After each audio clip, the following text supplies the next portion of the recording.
How to hide names on notifications on iPhone.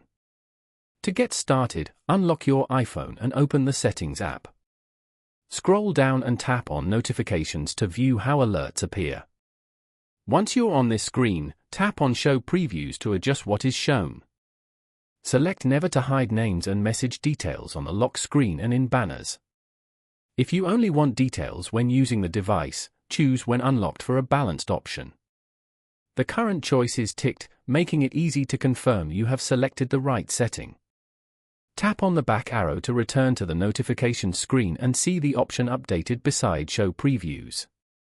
Now, scroll down to the Notification Style section and tap on any app. For example, Acrobat. Here, go to Show Previews again. Then, select Never. From now on, notifications from this app will keep names private until you unlock. This helps maintain privacy and keeps your lock screen tidy without exposing sensitive information.